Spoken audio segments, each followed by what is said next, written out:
The Hedgeless Horseman here. It's April the 22nd. This is the second video I do today. I assume I will be uploading the other one too. I thought I'm gonna try to make a short video because the last one was very long and I think I covered a lot of ground. But anyway, yeah, and there's one news item that's also out that's kind of interesting. First of all, one thing to note, well, I guess gold actually crossed 3,500 during the night, has gone down. This looks like, I mean, if you look, oil, silver, and especially copper is going up, markets are going up, crypto is going up quite a bit, so it's obviously a risk on day. So, I mean, that is always what makes the market so funny. That you know, it's a risk on day. It's like, okay, what does that mean? Well, today we were betting on everything, tied to growth, and it's like I honestly also think that, and maybe that's typical of bear markets, which I guess is true, that some of the biggest rallies come in bear markets. Well, biggest rallies like 1, 2, 3 day rallies come in bear markets. Why that is? I mean, in my opinion, I think it's because you have. I mean, if you entered a bear market, it means you probably had a long bull market. I'm not saying the stocks is in a bear market. I'm just saying from a psychological perspective, it kind of makes sense that if you have had a good ride for a decade, it's going to take a lot for you to kind of want to get off that train, because that train has basically for 10 years, a whole decade, might have treated you very well in terms of paper profits. So you're probably not going to give up on that for a long time. So even if, the market's kind of keel over, I think everybody's kind of, they're expecting the train to, pretty much always keep going. So, and in that case, I mean, then people are gonna see it like, oh, if it's up today, it's like,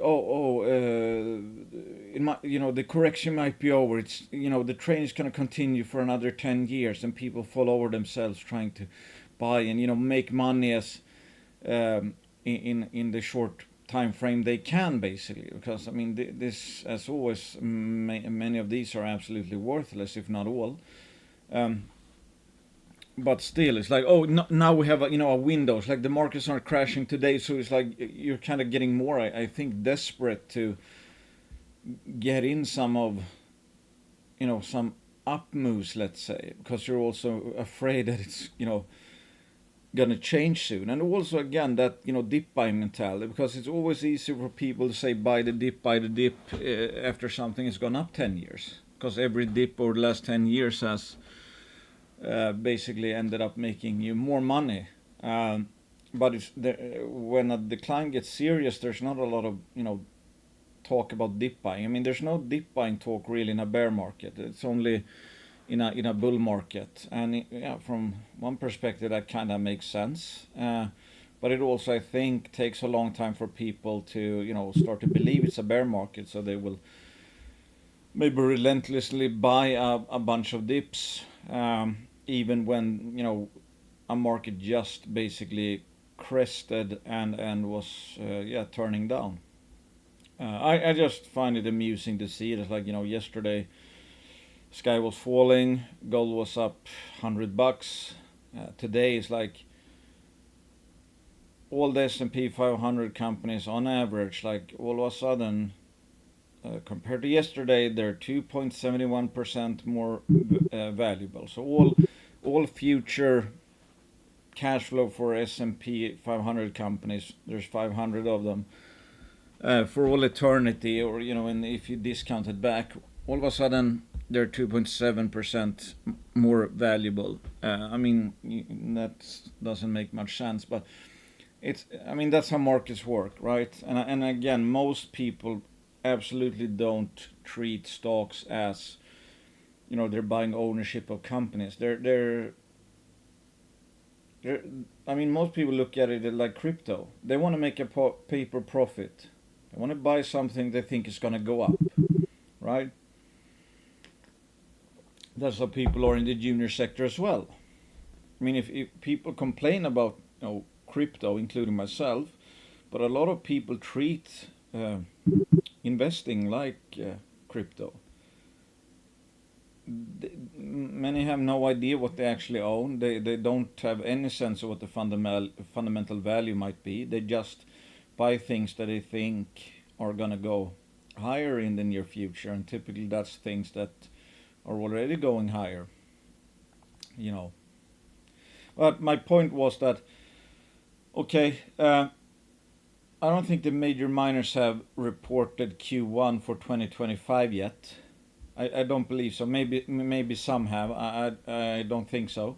So the interesting thing is like Q4. I think we have received Q4 from a lot of companies. I assume that was a record, quarterly margin and record, revenue perhaps for many companies. I have added the 12-week moving average here. So it's like at the end of Q4 2024. This is the average gold price of Q4.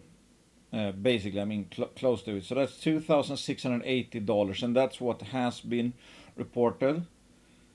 Great margins. I mean, if the average ASIC was $1,500, it's almost $1,200 a margin. Okay, Q1 to 2025, which has not been reported yet, the gold price was up to 2,800. Actually, I thought it would be an even bigger jump. Well, up here you obviously see, I mean, this price is much higher, but if we're looking at the average, because it spent half the quarter down around these levels and then half the quarter above. So let's use the average here. So like 2,800. That's still like $150 extra of margin, which is absolutely nothing to sneeze at. Absolutely not. That's like 1/3 of the total margin during the 2011 highs. So I would expect, I mean, Q4 probably been the best quarter yet. Q1 is probably going to be even better than Q4. It's like record quarter followed by probably a record quarter. And now, as we're in Q2 and 2/3 almost of that is gone, this is what the average gold price is over the last 12 weeks. We don't know where it's going to end up when this quarter's gone, but okay, we're here now. Q1 had average around 2,800, now we're up to 3,050. So it's like every quarter we're seeing is still lagging because gold has moved up that quickly. So we might be in for at least 2 consecutive quarterly earnings reports from major miners where you have them beating the previous quarter. So Q1, that's going to come out, probably going to show, you're going to probably see a lot of headlines like record margins, Q1 for basically every gold miner. Then in X amount of months from now, we're going to get another quarterly report of record margins. Yes, we don't know exactly what the gold price is going to be. Maybe gold has corrected towards 3,000, maybe it's up at 4,000, we don't know. We just know that this is soon set in stone, regardless of what the gold price does after Q2. So I think, I mean, again, this is what everybody on Wall Street wants to see. Everybody that's kind of, I'm not going to say backward looking, but it is in a sense, because if we get, the Q1 report in end of April, let's say, I mean, that's 2 months after Q1 was over. Q1 was closed. When we get the results from Q1, that's already history. When we get the results from Q2 is already history. And you can kind of obviously tell that you don't need to wait for the quarterly reports of Q2 in like, I don't know, June, July, to figure out that Q2 is going to be better than Q1. So, but with that said, I mean, like always, there's a bunch of, I guess, funds or institutions, whatever. It's like they want to see what was the actual data. They're not sitting there in real time, maybe watching the gold price go up. They you know, open up the Wall Street Journal and read gold miners have record, record revenues, record margins, and they get excited. It's like maybe I should buy these gold miners, but it's still again very, it's lagging because every quarter is already over by like 2 months before the reports actually comes out. What happened, 5 to 3 months ago. But that's the only way. It's like that's when you know the actual truth. Because now obviously, I mean, gold has been going up uh, a lot, as we know, and it hit 3,500. But that's not going to show up in the. I mean, we can assume that they're making a boatload of money, but everybody else who's waiting for to read actually quarterly earnings and stuff, they will figure out what the gold companies made in Q1. They'll find that out in like Q3. So I would just say it's like I think we have two quarterly reports of tailwind. That even if the gold price goes down, we're gonna have two consecutive quarterly earnings that are gonna beat the previous records. So I mean, we can guess what happens with the sentiment towards gold miners if we see two consecutive quarters of yet again a new record in terms of revenues and earnings. That's, in my opinion, kind of why I think that, like we saw in 2016, maybe I can actually pull that up.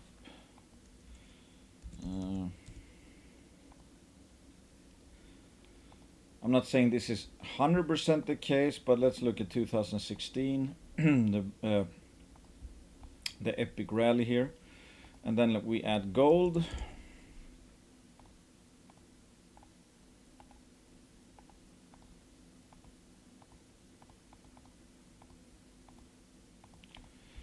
So what you can see here is like gold took off from the bottom, diverged from the miners, so gold was leading. Kept on going up, kept on going up. So when gold peaked here, the miners peaked, let's say, where would that be? Let's say around here. Then gold, I guess it did kind of a, what's it called, like a fan pattern or whatever. It's like higher highs and lower lows almost. Anyway, so we have gold going from here to here. So the same gold price in 2016, June 2016 as it was in February of 2016. But look what happened to the gold miners. They went like that. So here, when gold was whatever it was, let's say 1200, GDXJ was down here. Next time, or another time gold was at 1200, miners weren't down here, they were up here. Huge outperformance. Even though, yes, in between gold, made some higher highs and whatnot. But it might also be again the case that's like, it took that long for people to get to understand, how much had changed in the gold mining space. Because this obviously happens in real time.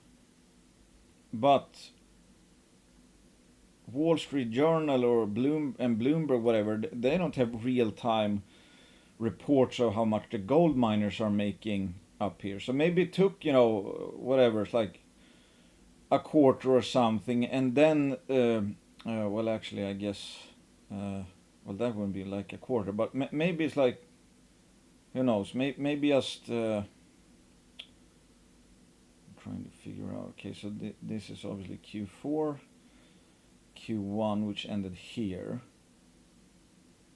When was that reported? I don't know, in April or whatever. Okay, it might not exactly coincide with when the quarterly reports were out, but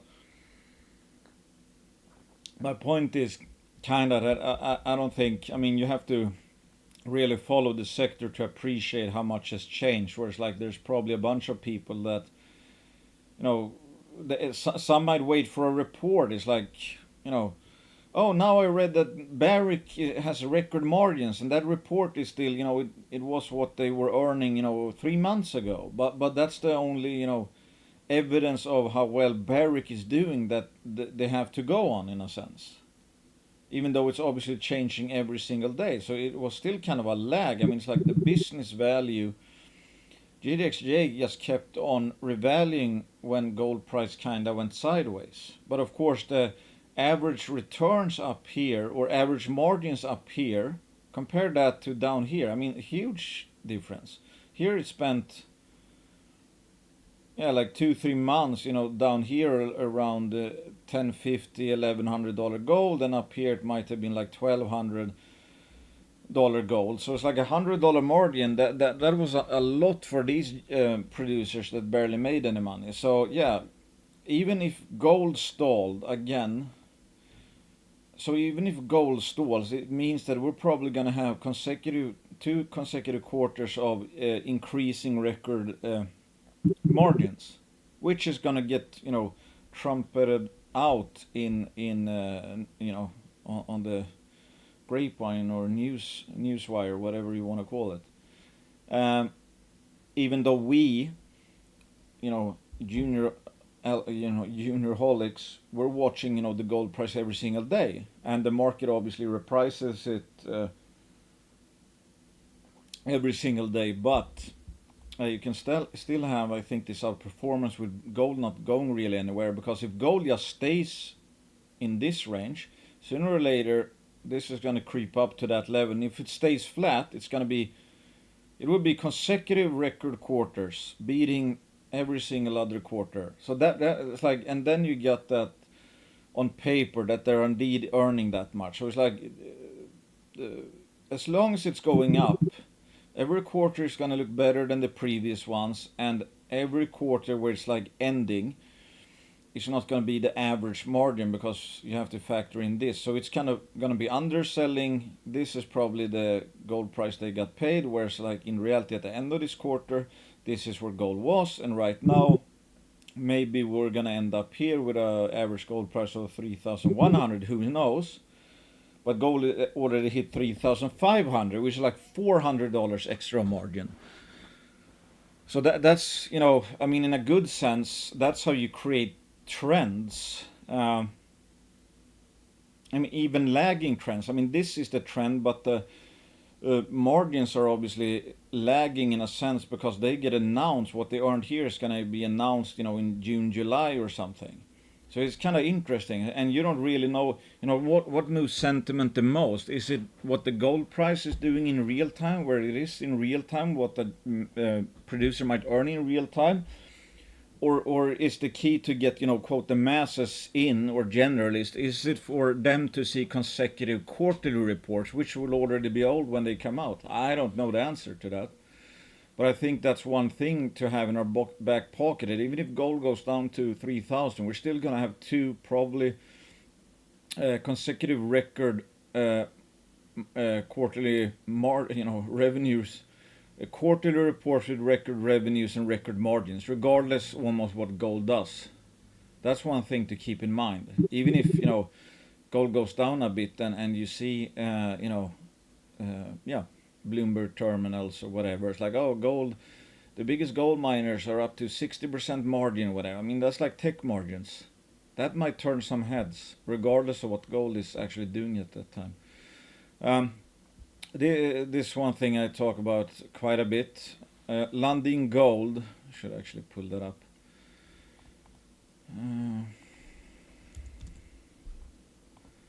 If you just look at Lundin Gold, that's probably one of the prettiest gold mining charts there is. And I bet anybody who looks at this chart is going to be like, oh, I mean, that's such a rocket ship of a chart. People were printing money, and it's like, would be easy. It looks like there would be action every single day. Everybody was like celebrating every single day, basically, because it's undeniable that the trend has been up, and people kid themselves thinking that, oh, next time I find a Lundin Gold, whatever, I'm just gonna hold that and make a shit ton of money, a multi-bagger, and have a chart go look as nice as this. Like, they absolutely kid themselves, and including myself. Like, most of the time, uh, there's simply much more waiting than people think. So it's like, I mean, you could, I mean, if you, let's put it like this, take price range. Let's say from this level here, that's 1,378%. That's like a 14 bagger, which is obviously absolutely superb in like, well, I guess 9 years or something. So I mean, that's absolutely superb. Compound rate, you would be very happy with that. And obviously, if you take it from this level, that's 971, and 2 years sooner, and from 2021 and 400. Every single result in this chart is absolutely spectacular. It's just that, obviously, like this period, this is like 100% in short order.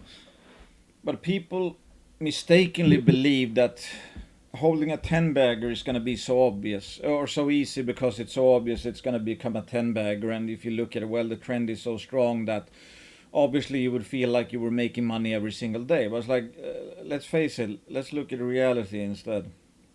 So here it popped 2016.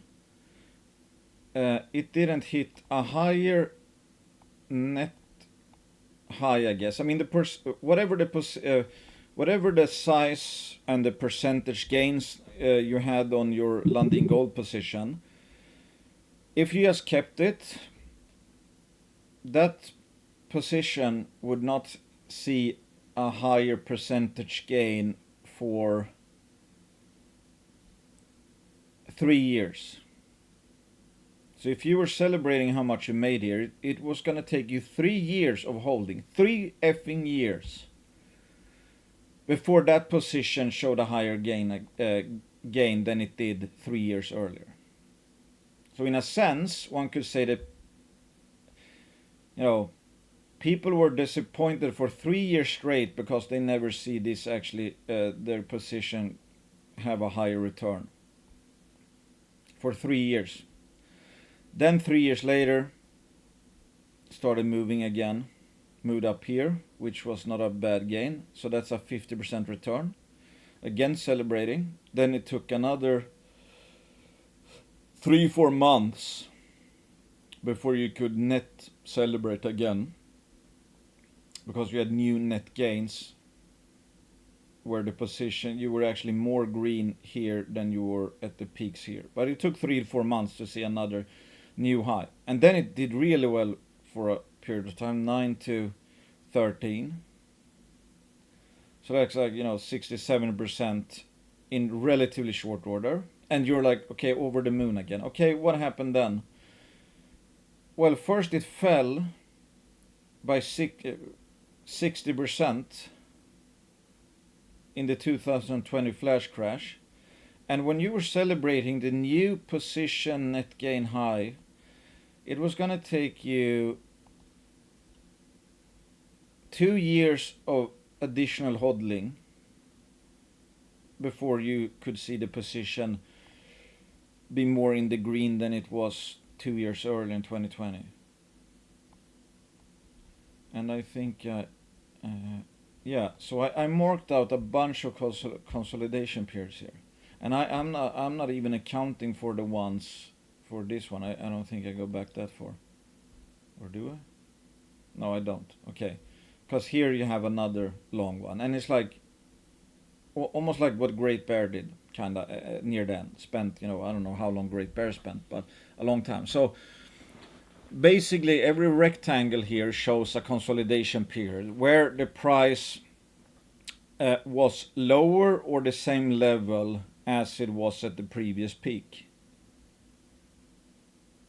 And you can fit in a bunch of, it's like here I guess you have a mini consolidation because it retraces. Then it took, then it went higher for 3 days. Then it peaked again. and you were celebrating for 3-4 days of new highs, down 60%. So it retraced all the paper gains you had back here. So that is how chaotic a volatile sector can be. From week to week, month to month, you might be sitting on a new high to having erased all the paper profits from that you were, had for the last, 6 months or something. Here you're sharing a new high in the position size and position gain. Here you're back to levels seen back here, or maybe almost back here, 1 year. So here it looks like you got nothing for holding your Lundin Gold stock for a year. Whereas like a couple of months before, you look like an absolute genius. And then it went up again, and you kind of looking like a genius again. But then it spent 2 years of consolidation. Then it went up a bit higher, consolidation again. Here it actually consolidated for a while. Massive consolidation with lower highs as well. So grinding everybody down. Went up to the kind of the same level, a bit above, but then retraced that. Went back. Then it, 2-3 days went higher. Consolidated a few days higher, consolidation 1-2 days higher, consolidated 3-4 days higher, or maybe a week higher, consolidated. So my point is, even in the most absurdly good looking bull chart of a gold mining company, more than 80%, let's say 90% of the time, that position is not gonna be creating new net gain highs. Even if it does, it might retrace that whole net gain and then spend 2 years consolidating before we get another net gain, which just might be happening over a few days before it consolidates. So the actual net gains, between consolidation periods might be over in a few days or a week. It's absolutely absurd. So in a sense, it's like, I would say the same is for a bear market, where it's 80 to 90% of the time the stocks are consolidating. The difference is that in a bull market, that 10% of the time it actually goes to a higher level. And in a bear market, that 10% of the time it goes to if you flip this chart around, where it's consolidated, then drop down, consolidated, drop down. Point is that even if you're in a full-blown bull, even if you're sitting on a stock that's going to end up being a 10-20 bag or whatever it might be, most of the time it's going to feel like you're absolutely going nowhere. It's 90% of days you're not really going to be cheering for that much. You're only really going to be cheering on a net basis. Obviously if you're down here and it goes like that, you're going to be cheering because it was such a long time since it was up to this level. But I hope you get my point. So when I see a lot of people complaining every day that whatever junior's not going up, or even in an uptrend, people will be complaining about every day they're down. And so it's Lundin Gold was, even in a bull short like this, 90% of the time this was misery. It's just, if you held through all that misery, you accepted 2 years of the portfolio or that position not making any money, 2 years more of the position not making any money, a year or something here, or a year almost of not getting anything from the Lundin Gold position. If you look back at the end of the day, after a bunch of, because this is obviously a nominal short, so it looks, exponential. If we do a log short, I guess that shows it maybe much more clearly.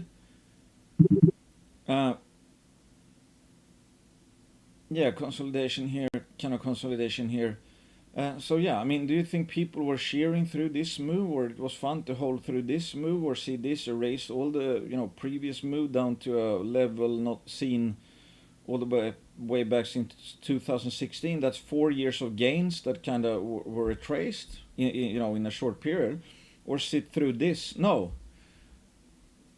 And of course the idea is that almost nobody can cope with that. Nobody can actually end up doing nothing. You just trust that, hey, I'm gonna make money one day on this. I think it's gonna go higher, and then you look back, and because a lot of people are gonna say that this, everybody's gonna complain about this being dead money around here, whatever.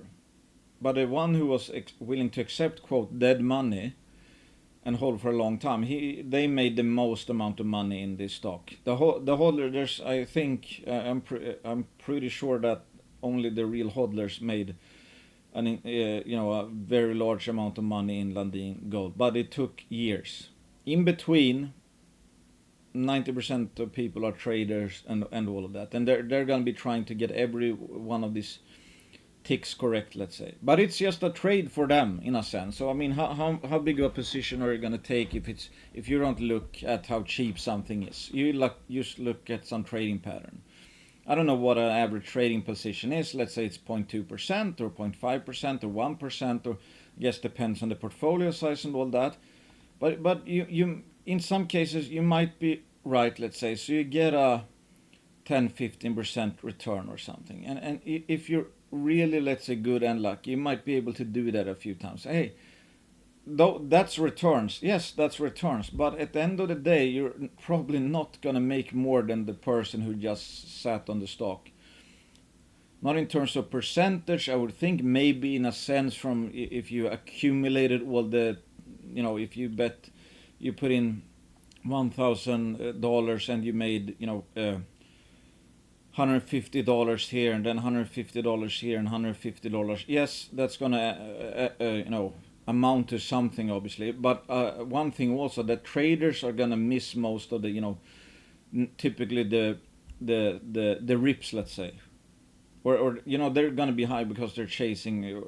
I mean, depends on the trader, I guess, but you're gonna be chasing momentum. It's like, who actually made the most from, or how can you potentially make even more, in a sense, from chart like this? Well, obviously every dip that was bought and held made more money than the average buyout. I mean, if you have a moving average here, whatever, every single buy, the lower you bought, obviously the more you would make. So it's like, if you thought this was super cheap, you bought more the cheaper it was because you think this is worth a lot more and it's going to go a lot higher. So you had these, periods in a sense where you could get outsized returns. Because we can just look at, I mean, this was 359, so it's like, that really adds up quickly. And of course, the closer you are to the, and you don't know exactly when, but the closer you are to the end of the consolidation, I mean, this level here is going to have a higher compounding rate than, in hindsight, of course. Buying here is going to compound at a higher rate because the gains are closer in time than if you bought, here, for example. Not a big difference, and it's like at the end of the day, you will be happy with both buys. But selling cheap during consolidation, I mean, that's what a lot of people do because all these stocks are too boring, and people start to believe the market. This is not exciting. This is not exciting. This is absolutely not exciting, and that gets people to sell. The thing is that consolidation happens between all the exciting periods, which I've shown. The consolidates net gain, consolidates net gain, consolidates net gain. So the action comes after consolidation. So if you sell in every consolidation, you're obviously never going to have any real net gains, and you're probably going to be selling low, and that's what people do all the time. Yeah, and again, consolidation periods happen before action periods. Consolidation periods are boring and make people sell. I've had that happen to me countless times. Where you were pretty sure that a stock was really cheap, you were all excited about it, then it's like the market doesn't seem to be excited about it. And it's like nothing happens, and you're sitting there, and then you hear everybody talking about, opportunity cost, or you see a bunch of people tweeting about stocks that are, ripping right now where the action is, and you're looking at your company which you thought was really, really cheap, and it's like nothing is moving, nobody seems to care, you seem to be the only guy in the world who believes that it's actually cheap.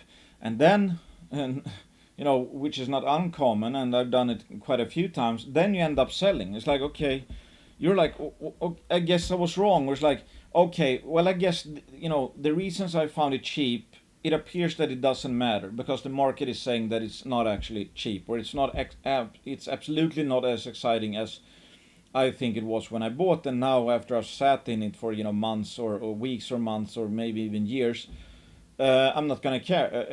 I'm gonna give up, because you think about all the money you've lost being in it, and you can't fathom being in it even more and losing on.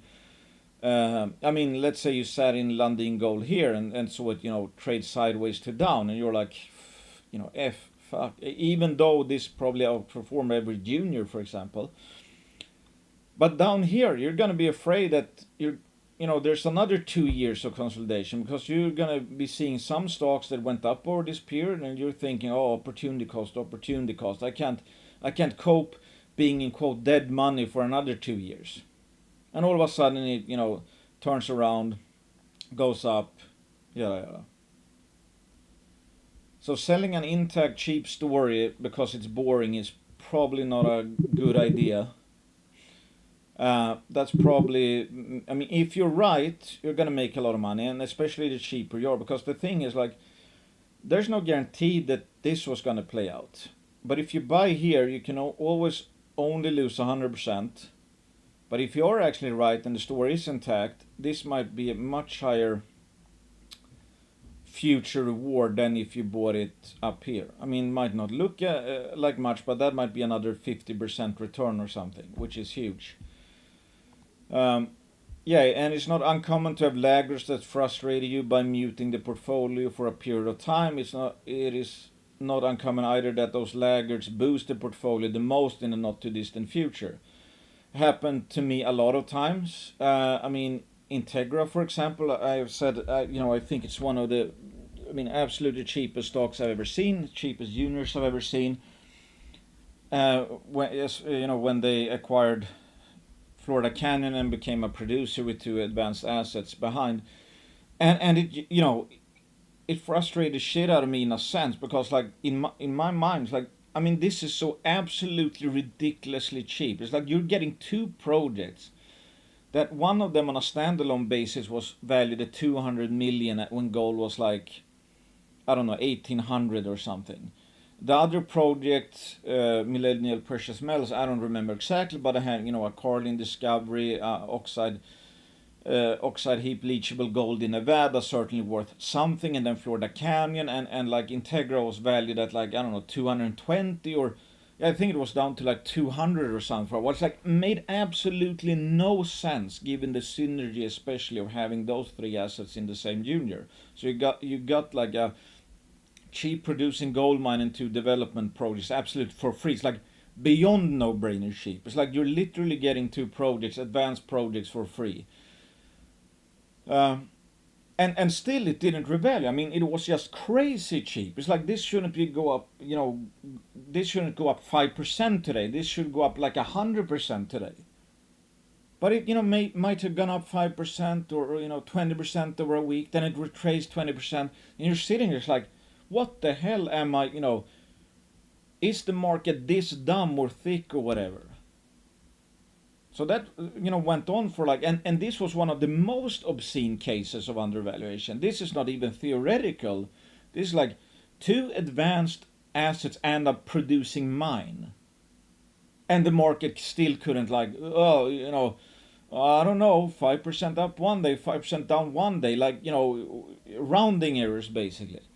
So that obviously can drive you insane, and all of a sudden Integra just started going with the help of gold, obviously, but it was cheap before that. But that's one example where it's like you have these disgustingly, let's say, cheap companies. I have no idea how cheap Lundin Gold might be here, but like you have these peers, like it's, you can't figure it out, but obviously you see here all these trading ranges. And that's not, it's not, Warren Buffett is not sitting there. It's like, okay, I'm going to sell here. I'm going to buy here. I'm going to sell here. I'm going to buy here. I'm going to sell here because of the, no, obviously he would be thinking like, oh, I think it's worth this much. And I'm going to hold it through all this time and see if I can buy more every time it goes even lower, because it just means it's even cheaper. And if it's right, boom, you're going to make a shit ton of money. But you have to be able to hold through those consolidation periods. Consolidation periods are where you kind of can plant new seeds, right? And it's partly thanks to these traders, because they keep the share price from going higher. So you get an artificial discount, because those people who trade this, they don't care about the price to value. They're not thinking about the long-term game. They're thinking about the next weekly move and all that. So I mean, traders, as I've said in the last video, I mean, I think they can be very good tools to exploit, in a sense. I mean, they make stuff way cheaper than they should, and sometimes to also maybe drive things higher than maybe they should. Yeah, one thing again is like monetization happens when a junior is either bought by a larger company that wants to mine it, or the junior puts their asset into production. Possibility of permitting is kind of important in both cases. So, I mean, at the end of the day, value is derived or monetized when you get acquired, and the only reason really a larger mining company acquires a project is because they think they will make money putting that into production. The only other option of monetizing really a project is to put it into production yourself and actually getting the cash flow, getting the monetary value of that asset. And that's, of course, goes back to, the Lassonde curve, and it's like the importance of gold being high. That, I mean, most juniors have nothing that's going to get mined, so it doesn't matter what the gold price is.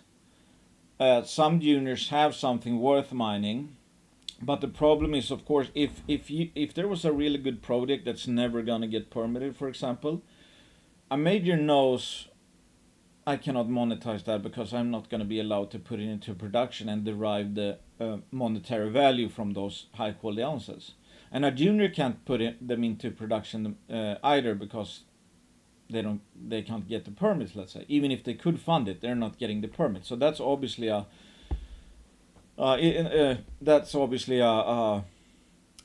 gatekeeper in a sense. So that's hugely, important, obviously, because at the end of the day, that is what the value comes from. The cash flow you make from mining anything, that's where the actual value comes from.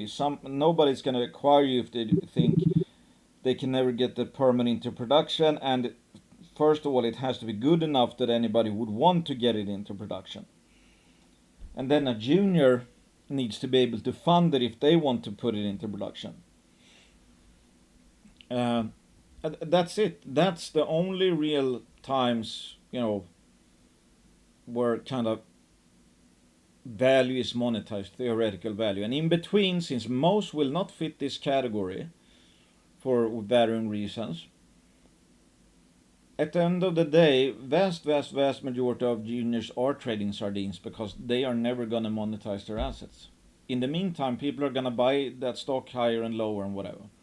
But there's no real, risk of monetization. So if you're wrong on the value, that it has no monetizable value, then you own a trading sardine. That's sooner or later going to go to zero. In between, it might go up 500 and down 90%. One case, there was news out where West Point is in the hodl-folio. So they drilled 30.48 meters of 9 grams per ton, 33.52 meters of 5.46, and 28.96 meters of 6 grams per ton. Obviously huge intercept. This is almost 300 gram meters. Barn burner assays basically, and here you can see where they were. So below, I'm very impressed in a sense. It's like, I don't know if, I'm assuming they used CSAMT or whatever, but it's quite impressive. Like here you have some shallow previous drilling, and then it's like, okay, Well, I guess they actually just, only, tested it to depth. But still, I mean, to pick that spot, well, I mean, either they were, kind of lucky that they just, hey, let's just try this structure deeper here. And maybe it's not that, original, let's say, that they just drill like they was planning to drill all along. Simply, test the structure at depth. Regardless, they found a new high-grade zone with some very, very impressive numbers. Really, really impressive numbers. I'm assuming this is the boiling zone of the epithermal system. And that's what's interesting. It's like the base case, which I've talked about, was that their Tyro deposit, well, they have as we can see actually in the, as someone pointed out, that's the exploration target, I'm pretty sure. They had an exploration target of like 1 to 1.5 gram per ton, or could hold up to 48. I did some calculation. They had an exploration target. I don't know if it's actually in the presentation right now, but that's 1.5 to 2.3 million ounces with blue sky potential. Obviously, blue sky is about 3 million ounces because this is only for the Tyro vein system. Thing is, like, this is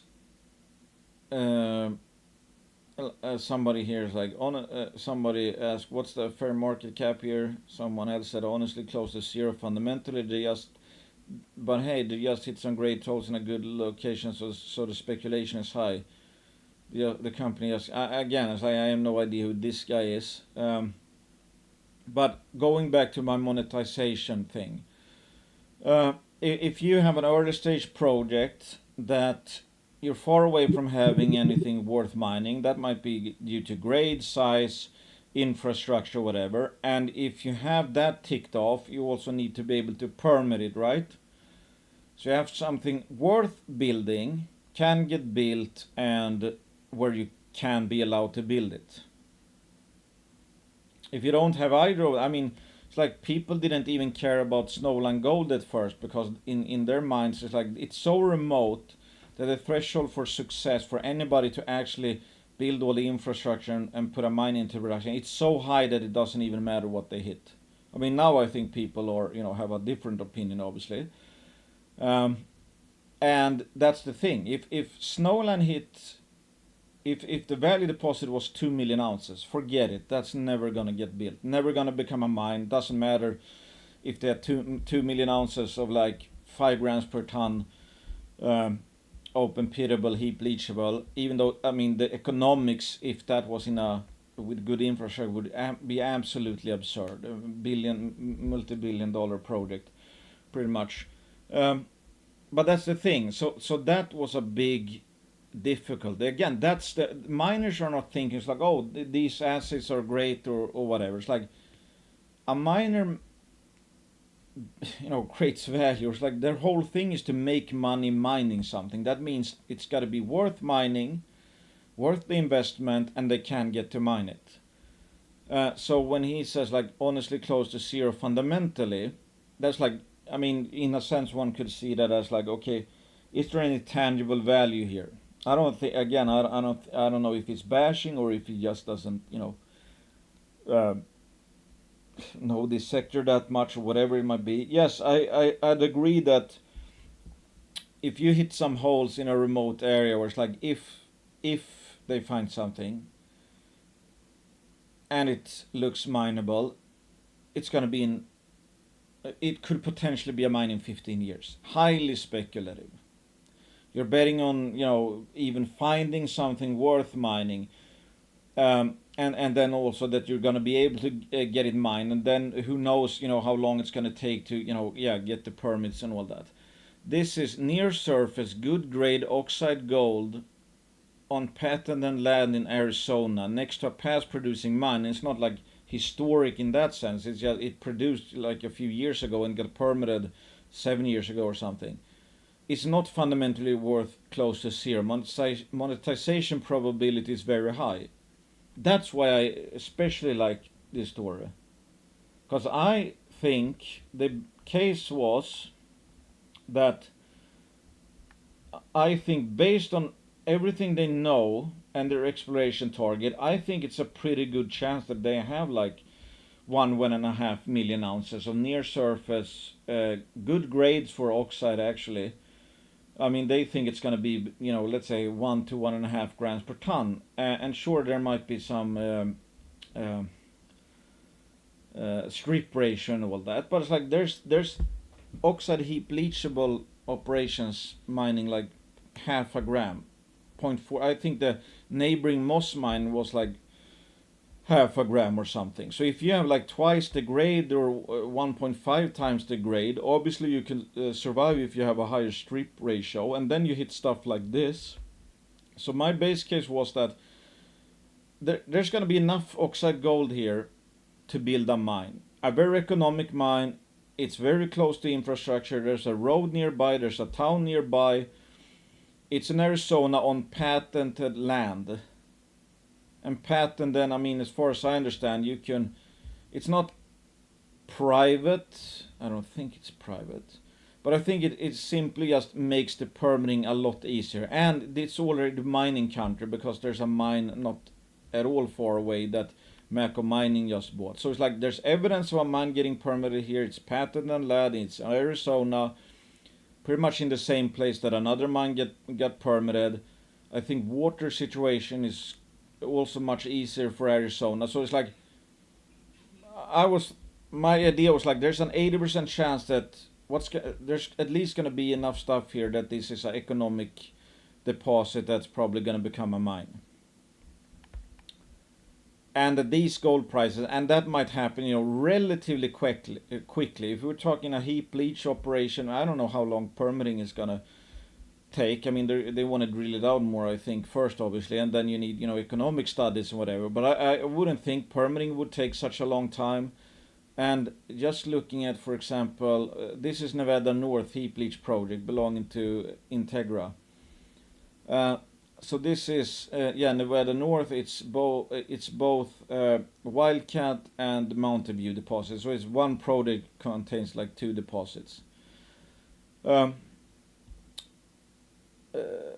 1.3 million ounces, inferred 2.7. So let's say it's 1.5 million, or let's say 1.3, whatever. 1.3. Here you have the gold grade, 0.46 and 3 grams per ton. So this is 0.003 AU equivalent. So it's like half a gram in Nevada. And at life of mine all-in sustaining cost estimated to be 973. This is 2023, so it accounted for inflation. 1 million ounces, 80,000 ounces per year after tax NPV of US 310 million at a US $1,700 gold price.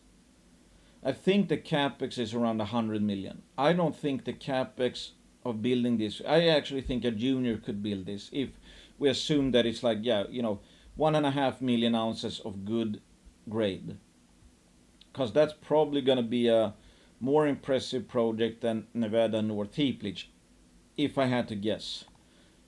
So if Nevada North was worth around 400 million CAD with 30% IRR at $1,700 gold, what's the NPV and IRR at double the gold price, which we're seeing now? Obviously, and this is again one thing you get for free in Integra. So I mean, I just think it's I thought it was absolute no-brainer, and here's Nevada North sensitivity. So this is NPV 5 or 1700. So it's like at 125. That's not a lot higher gold price. It's certainly not anywhere near spot. It's up to 563 million USD MPV, and West Point is at 42 million CAD with I think quite a bit of cash. And the thing is with this news release, because that's the first, I mean the holes were obviously superb, but I know that they've hit a really good hole before. So I'm not gonna say my fear, but it's like I hope they haven't just put in a few holes really close to where they hit bonanza grades before. Lo and behold, this is the hole I'm talking about. 9.1 meters of 51 grams per ton. They hit here, and I'm happy to say that this is where they hit these three massive holes. 50 meters, 3.76, and there's higher grade in between. 30 meters, 6 grams. 62 meters, 4.73. So it's pretty much around, I would say, a kilometer away. Maybe not a kilometer, maybe 800 meters at least. 800 meters to a kilometer away from this bonanza hit. So in no shape, way, or form is this, I don't think they, let's say, knew for sure they were gonna hit such good intervals in a, and find the boiling zone. Let's say up here they have 42 meters of 2.5. So here kind of got that sense, obviously. But here you have like 28.95 meters, 1.92. So that's not. I mean, that's getting close to what was found above. And here you have assays pending also. Close by. Okay, they are also. I think. Yeah. Okay. So they are drilling also one hole close to that bonanza. So there's at least going to be one bonanza hole more. One would expect coming out. But it's like, okay, they hit here. It's like, I haven't done the math, but it's like, as they say in the news release here, the results from it define a new high-grade zone with current drilling extent of approximately 100 meters. The current results suggest that the higher-grade zone plunges to the northeast towards the Frisco Graben. That's where they're also drilling. I don't know if there's another one where. Okay, maybe not. So, okay, what does this mean? What does that mean? Well, insane hits, right? And this is not that deep, right? This is not that deep with these kind of grades. And who knows? I mean, what does that mean for the rest of the system? I was gonna say, it's like, are they gonna, or is there gonna be a lot more of this boiling zone bonanza type stuff? I mean, it shouldn't be really that big of a surprise, I guess. But where is the boiling zone? I mean, they've hit it at, I was gonna say, almost similar levels at least from today's perspective. But who knows? Might be a boiling zone down here, or whenever this might again extend and all that. So it's like, just this here is like 12.2 meters, 1.60. I mean, all of these holes are kind of great, and it just gets a lot better. So as they also say in the these three high-grade intercepts are expected to have a significant impact on building maiden resource at Tyro, which is on patented ground in the southwestern USA. So what we know is that whatever exploration target they had before and ideas of how this would be, it just got better. And I didn't even, I accounted for it, like the exploration target was like, 1 to 1.5 grams per ton. These are much higher and pretty thick intervals, and we don't know how large it is, and it appears to be plunging towards the Graben, which is where they believe that. I'm just gonna check if all holes are out, or because here you see, okay, 47, 48, 45, 46. Okay, so we're waiting for these holes here, which is to the northeast towards the Graben in this vein system. So here you can see that these are these three holes, and here you have other holes. Who knows what they're gonna hit? I mean, they might also, who knows where the zone exactly extends? I mean, they might miss it, you have no idea. So it's like, what is important, I was gonna say, is like, this doesn't mean that every single hole from now on is going to have similar hits. I mean, now they have a vector, obviously, and I would expect them to come back and drill around this and try to expand the boiling zone. Yada yada yada. But the good thing is that this might go from. It's like I thought it was a mineable it was going to be a mineable deposit with tangible monetization value, because you can build a mine here, I think, or it could get bought because oxide heap leach gold is some, it's almost a holy grail in a sense, because it's usually low capex, pretty good margins, and especially if they have grades like they have. I mean, again, heap leach operations in Nevada and the neighboring Moss mine is around half a gram. So if you have 1 to 1.5 gram per ton, you might have, I don't know, ASIC of $800 or something, and the gold price is 3,300 today. And who knows what it will be once this might get into production. But it's like this might open up a new chapter of this deposit. It might not only be like the bulk type one, half a gram to 2 grams per ton material. Now they're obviously hitting much thicker sections, and they've still to explore the the grub. And so this is, as I see, just free sweetener upside. And then we come to the interesting thing which I've described about West Point Gold is what was I going to say? Which was that there's a lot of warrants out, and I don't know how many are left right now, but I even own some warrants. And as Vukas in here also mentions, as I said, there's another mine right next door, Moss mine, owned by Mako Mining. So like that's obviously would be a natural acquirer in a sense, because this deposit already, or this system already, looks to be much more impressive than what they just bought there. And obviously, if this could be, I think, pretty obvious satellite feed, if anything. I mean, they already have a mill. So we also have, from a monetization perspective, we also have a nearby mill and everything.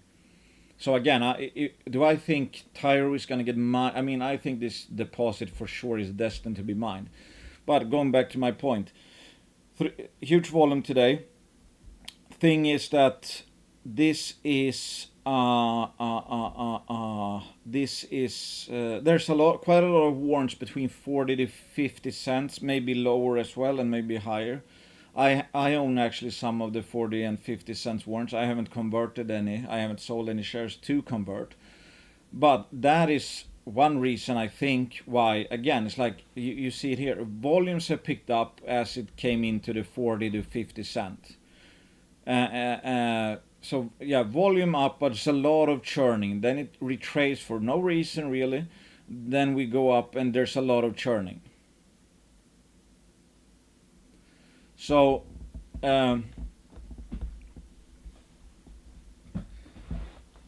that is the thing where it's like people tend to avoid stock because people tend to, especially in this area, they tend to want illiquid juniors, low trading volumes, not a lot of sell orders and whatever. So it has an easier time going up. There's not, I mean, if good news comes out and there's almost no sellers, it has a much easier time to go up. That's why a lot of people tend to avoid any junior with warrant overhang, as it's called.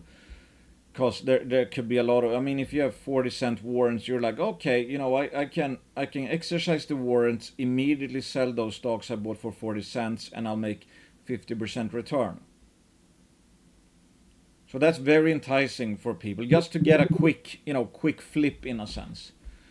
And also the ones who have already have a holding plus warrants, and they don't maybe want, they might be thinking, I'm gonna take a bit profits or whatever, so they sell some shares to pay for the warrants and keep whatever position size the same. That's also stuff that happens, obviously. So you have a lot of, quote, artificial selling in a sense. People who can flip, sell the warrants, they're happy if they get 10 cents, 20 cents, or whatever. So they're not really thinking about much else. And people who have warrants and think, okay, well, I have exposure via the warrants, and since this has been kind of a shitty, sector market, they're, as soon as they see green, they're like, okay, time to take profits and all that. So what does that mean? Well, there's, artificially high sell volume when the stock goes up where the warrants are in the money. But that also obviously keeps the price down. And at the same time, it gives more money to the companies. Like I made a post a few days ago in this room. It's like, it's a pretty good deal where it's like the warrants kind of caps the share price, and that's what everybody bitches about. And that's why, I mean, if this was a tightly held stock, this might have gone up 50% today or something, or tightly held stock. And that's what people hate. It's like, and as a holder, you're like, okay, even if I'm taking risk, even though I think this wasn't really high risk expiration because you weren't paying for such hits. I mean, you were not betting that if they have to find a bonanza zone or a feeder zone, otherwise this is a bust. That's not the case. But so it caps the price and kind of mutes as well the good news, the upside surprises, because there's simply so much warrant selling, let's say.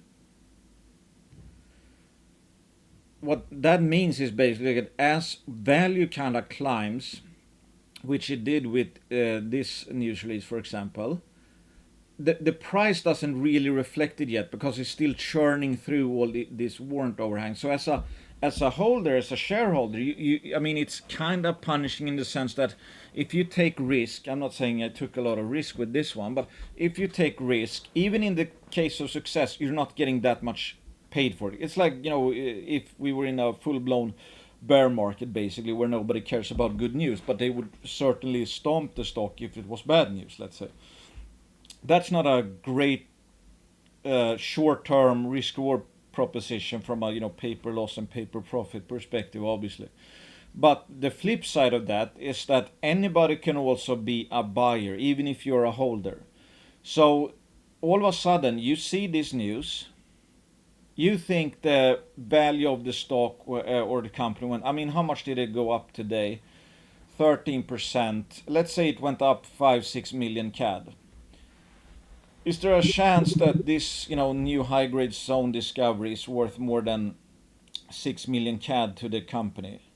Yeah, I think there's certainly a chance for that. That's not a huge amount. I mean, given the grades and all that, margins should be very high, yada yada. So that's not that's not a whopper of and of course, I mean, this might just get better and better. It's like who knows? I mean, who knows how long this Okay, here they have these other two holes. Actually, they have them mapped here. Not at exactly the same level as here, as we can see. It looks to be a bit higher up, but they think it's trending like that. Anyway, so I wouldn't say this is some kind of I mean, people are always like, oh, it's priced that in, it's FOMO's momentum. Don't buy now, whatever. I mean, it didn't actually go up that much. It's like, these juniors are so cheap. There's like these grades. I mean, you can make money on any gold price with these grades. So the thing is then that warrant overhang also gives anybody the opportunity to buy good news at a lower valuation than perhaps is rational. And also, since it means also volumes, typically you can get a pretty good position. I mean, 3.36 million shares today.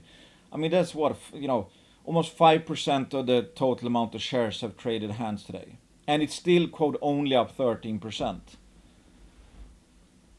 So that's not, I mean, if you trade 5% of the company's stock, 13% is not that huge. I don't think, at least. So that's the idea. It's like if you're, at least when you become, let's say, a bigger player, and of course this is gonna, I mean, assuming this is gonna turn into let's say, a big success, all these warrants are gonna be gone one day. So this is not something that persists forever. It's a period of time before this is kind of churned through, where you get sometimes, artificially cheap levels. So there's going to be a future where, let's say, this story becomes better and better, and this artificial selling is gone. Where do you think what do you think the stock price is going to do in that case? I think it's going to, I would think the risks are to the upside in that case. So it's also a chance, actually, even though many people avoid it. But I mean, most people obviously don't have that much capital, so they want to get rich quick. I mean, they would want very low, uh, very low stacks of on the ask here. So it's easy for retail Joe to basically buy the stock up so they can sell it at a higher price to some other retail Joe who's following momentum. But that's also one reason why it's like people that may be, in a sense, I'm not going to say should buy it, but they just look at this like, and hear that there's warrants out there. It's like, I'm not even going to bother.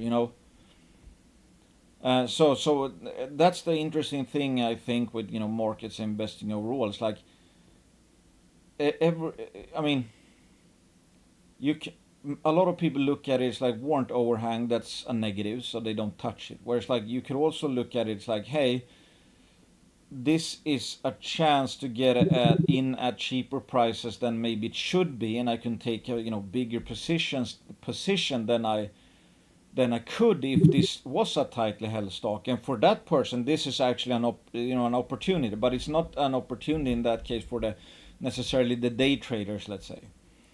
So not everything is always bad or always good. I mean, a tight stock can move a lot, obviously. The problem with a tight stock, you can't get in with that much liquidity.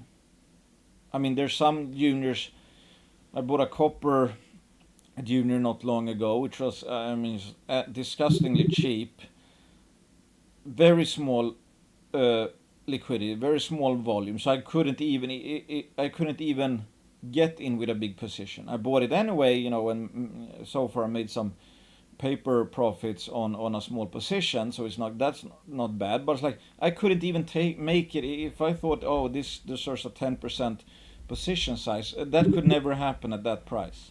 Whereas like in cases where you have kind of warrant overhang and all that can happen. Same actually for, and this is West Point. So you see the volume spike pretty friggin' huge. And this looks like whatever. I mean, again, going back to, I don't know, trading. I don't know what this pattern exactly is called. Well, maybe some, whatever, maybe some pattern here. And obviously there's, I guess, a few gaps and, so which, traders and all look at. So it's like, is it impossible that it goes down to 54 cents? Absolutely not. Should it? I absolutely don't think it should, but that's the thing. That's why traders is not necessarily a bad thing. And yes, if you bought it here, it's like I didn't take any profits on this run. I actually bought some more for most portfolios. So the position size grew bigger, and I made it a bit bigger by adding some. Not a huge amount, but added some because I think the inferred value of the project went up more than the market cap did today. And I already thought it was cheap based on the base case. So it just meant that, okay, this actually might, who knows, make this project, that much better. Maybe it jumps up a tier from whatever it might be. Maybe it's a tier 3 project and this is gonna, perhaps get into tier 2 project category. Then it's, and it could be worth several $100 million, something like that. Not a guarantee, absolutely not a guarantee, but that was my thinking. So what happens if we do end up closing this? Am I a jerk off or, having bought here or whatever? It's like, I mean, the idea is that, okay, if this, this product really delivers, I think the value creation is going to be like, that, and fast forward. Then it's, if I need to be right, if I bought it, I mean, I'm going to make more money the cheaper I buy it. But if this plays out, I'm going to make money on the 62 cent purchases. Obviously, I would only make more on the 54 cents averages. So it's one of those cases where, like, let's say it goes down to 50 warrants. Maybe I add even more done. And at the end of the day, I'm going to make even more thanks to traders and gap fillers and warrant overhang and all of that. No guarantees, but that's the thing. It's like nothing is... If you have no idea what you own, it just goes down. And you sell out, I mean, and it's an intact long-term story. I mean, that's obviously a mistake by definition. So that's the thing. Nothing is really... No move is really necessarily good or bad in itself, because like if you have a huge correction in something that was very cheap, and you suffered losses, if you bought a lot because this was suddenly the cheapest stock there is, you make a lot more money. So it was a good thing that you get paper losses on your initial position, because you realized what was happening, acted on it, took advantage, and made even more. Or you have where it's like, I don't know, a blow off top, and it's a shitty junior with nothing to show for it really, so it went up. I mean, was that good or bad? Well, yeah, it would have been good if you actually sold it here, as you realized that this project is just whatever, hot air. But there's also a example where it's like, okay, you owned it here, it went up like that, then you got FOMO, so you actually doubled down up here, and then it went like this. So in that case, this was actually a bad thing that happened, that the stock went up, because you acted in a wrong way. That's the thing. It's not the markets themselves, it's our decision making in face of volatility. And again, here I would say, a similar case, kinda. I mean, here we obviously have some Paniolo Chulo. Again, he is saying going lower, basically. And I've seen him one day, he's like, it's going to go to 20 cents. The next day he's already bought it, and it's at 50 cents or something. So I would just simply think he's a flipper, a trader. So this correction doesn't really make any sense, right? But First Nordic also have warrants. I have warrants in the money. I haven't exercised any of them. I haven't sold any shares to exercise them. But there are warrants. And again, I put them in the same category as West Point Gold, where it's like you get artificial selling that has nothing really to do with price to value. It has mostly to do with the appetite for, let's say, quick profits or something, or small profits, quick profits. Because okay, if I'm looking at this, this kind of looks like a bull flag to me. So this is consolidation, again going back to whatever, Lundin Gold, for example. I don't know if, again, I'm not an expert on this. This is not why I owned First Nordic. But let's say you think, hey, this is a bull flag. Okay, what's that gonna do? Well, here it's a bull flag, so it means that the price is oscillating downwards. So it's slowly getting lower in price, and it's wearing people out, because people want action. People want to get rich tomorrow. So down here, it's gotten cheaper for some period of time, a bit cheaper than here. No, this was a bit cheaper than here, whatever. Maybe nothing at all has happened with the project, so it's just actually getting cheaper. Values going that way, prices going that way. So why are people selling at lower prices? Well, again, they're getting churned out, and they're looking at this channel. They're getting bored. They're getting frustrated. What happened then? Well, it turned out to be, some kind of bull flag. So that was the consolidation period before the next rip, and then consolidate. I mean, like here, consolidation, rip, consolidation, rip, consolidation, rip, consolidation. So you have the boring period followed by the action period, and the action period is followed by the boring period. So has there been a lot of action in First Nordic? No, it's actually gone the opposite way of the gold price. Does that make any sense at all? At face value, it absolutely does not make sense. This project would be even more valuable if it was in production today, and it's actually one of those projects that I think very much so is going to come into production one day. So it simply looks like this is one of those times where it's like, yeah, traders obviously, and that's why again I think that's what I mean. Who knows? Maybe Paniolo here looks at this as a bull flag, and he wants to uh,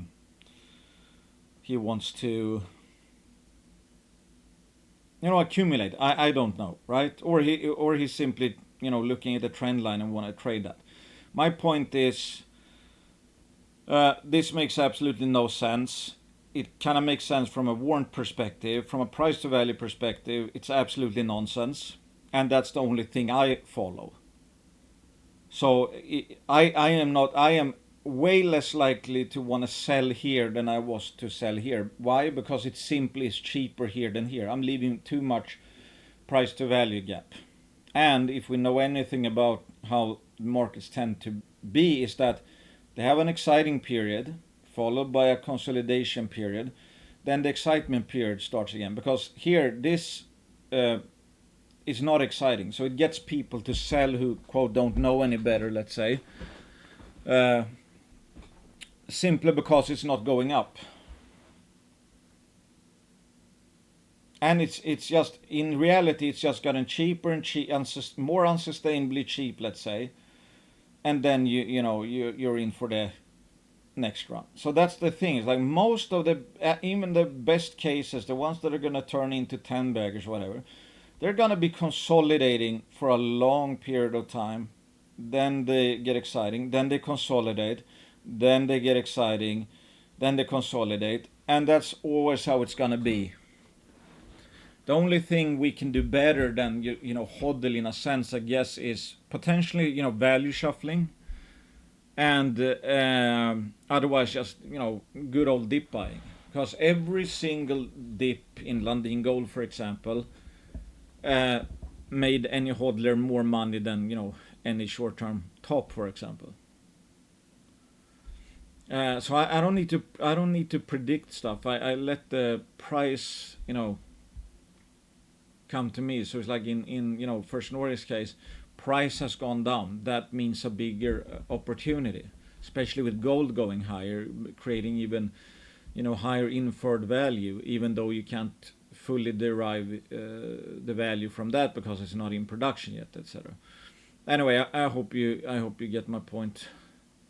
Oh yeah, also what was kind of interesting is like I saw this tweet: solar stocks gain after U.S. set new duties high as 3,521% on solar imports from 4 Southeast Asian countries. So I guess they're kind of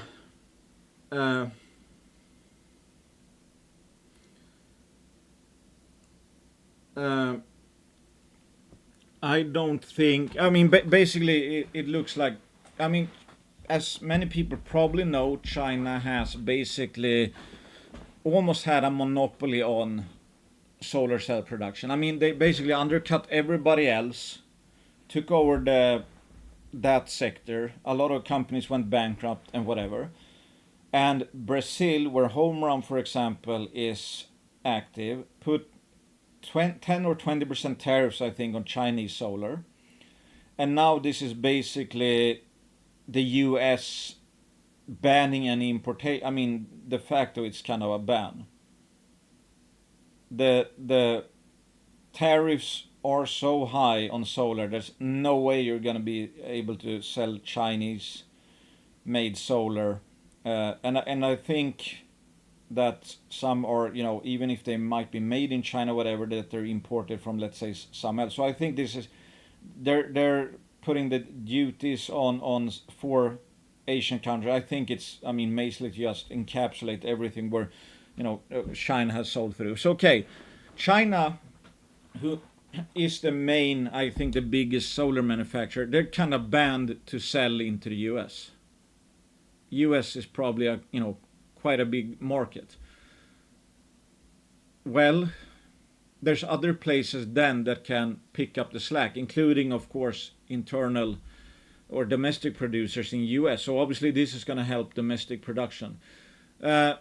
But if there's no real tariffs on other countries, that's going to help other countries that are not China also to be able to, sell products in the US. So this is basically kicking China in the teeth. But if you're not in China manufacturing, then things just got better for you. So this might be a really big thing. Obviously, Homerun has enough silicon and all that to make quite a bit of solar glass for domestic producers. Who I guess, I mean, this might.